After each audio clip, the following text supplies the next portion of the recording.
What struck you as most as the kind of takeaway for people from the panel? What was most striking to you in what you heard on the panel, either from what you thought of and discussed, or what other panelists were discussing? I think what impressed me the most about the panel discussion was the variety of ideas that came up, and that a lot of really good ideas, a lot of really good topics, and I think also the responses from the panelists to the questions from the students were very good, and the questions were very good, and I think what we all hope is that based on what the students are asking and listening, that they take away some of the richness, I believe, that of the thoughts and ideas that were floating around.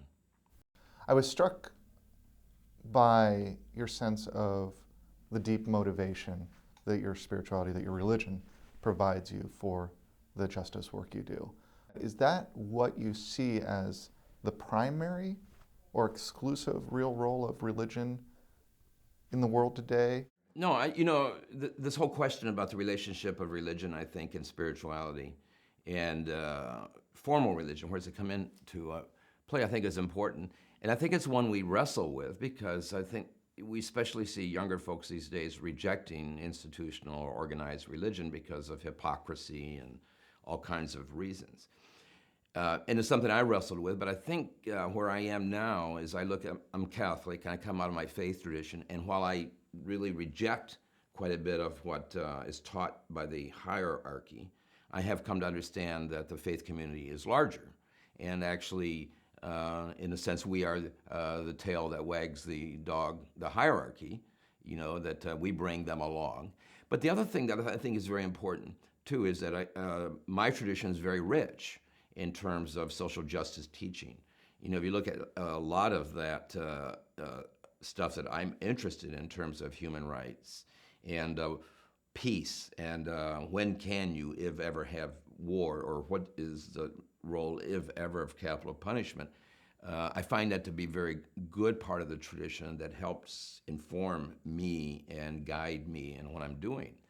And I think if that could be there with all of this other stuff that gets involved, the wealth of the dressing up of the hierarchy, and focusing on very narrow issues and that kind of stuff, and not lifting prophetic critique of society, we'd all be much better off. And I would rather have that. I mean, I think that's what the religious traditions ought to bring.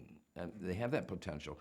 I think it's important to have that structure. I mean, I think we also have in the Catholic Church, of course, a liturgical tradition. And I really like that. That's the way I grew up. I really like that. I still go to church for that reason. So there is a nourishing that comes out of the religious tradition that ought to be there for everybody. But on the other hand, we can't be confined by how that's defined for us by the priesthood. At what point do you think it is legitimate for those large institutional structures, religious structures, to use their institutional power to try to leverage the state, to try to intervene with the state?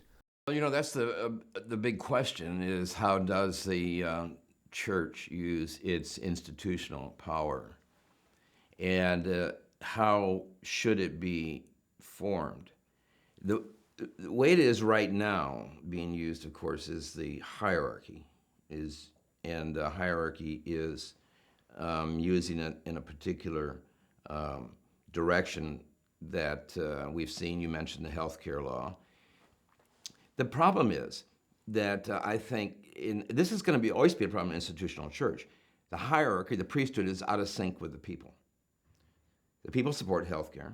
The American Catholics are basically think the same as all the rest of the Americans, despite what the bishops want. So part of the problem here is the educational process that is or is not existence on the part of the hierarchy with respect to the people, and vice versa, right? So if you ask, let me take another issue. If you ask Catholics, what do you think about capital punishment, you're going to get the same answer as the general population. That shouldn't be. But the thing is that there has not been any effort to really talk about why the church opposes capital punishment. right? There's no educational process. The people may understand that the bishops take this position, and they just say, well, we disagree. And of course, the child abuse thing has really undermined a lot of credibility. That's a big problem. So, and the other question is the church ever, as an institution, ever going to be capable of taking a strong position against government? Because it depends on government. And the thing is, if you don't educate the folks in the church, then they're not going to give money, right? If, for example, if you're working on an anti-war position, or economics, I mean, economics is always going to be an awfully touchy subject. If you're working on that issue and you're not helping to educate people, and it's going to be a two-way street here, then people are going to walk out of church. They're not going to come in. So the minute you have institutions, you got to finance them. And once you got to finance them, that means you're going to curtail your message. I think the whole institutional question is very complicated, and I think what's happened is that we've become churches generally become very lethargic in their institutional role, and are therefore not really interested in changing it. And as a result, they're not going to rock the boat, because that has an effect upon their financial support.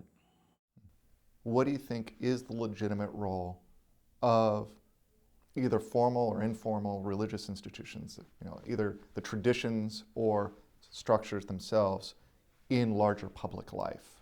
I think on this question that comes up with respect to internal religious institutional law, Islam has it, Sharia law, the Jewish community has it, Catholics have canon law, Methodists have, everybody basically has law.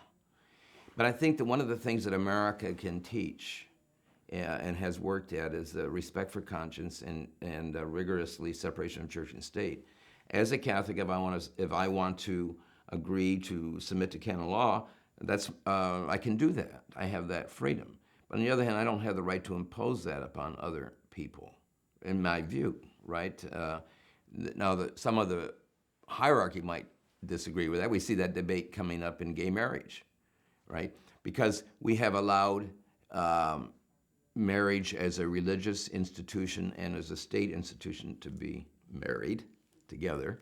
And so then all of a sudden religions are in a position we have to oppose this because we have that ability to perform marriage. Now, if it was separated as it was in Europe, where marriage is a civil registration and then you can go ahead and get married in a church, we might be better off to have that separation. But I use that as an example, right, of where, and divorce. The Catholic Church has tried to, in the past, it doesn't do it anymore, but oppose a divorce because it doesn't believe in that. And what it does, though, is intrudes upon the rights of other people. So I think we have to be really careful in our society, in any society, to keep the separation of church and state vigorous.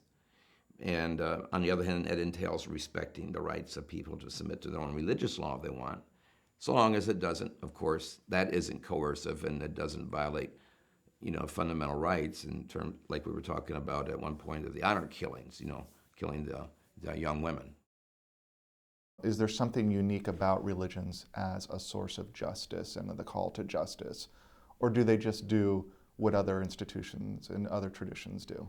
I think what's unique about I think that what religions do is they provide a narrative of justice, but I don't think it's exclusive. I think you have plenty of humanists, right, who are atheists. Albert Schweitzer, good example, who have a different narrative or a different understanding, and I think all of that's totally fine.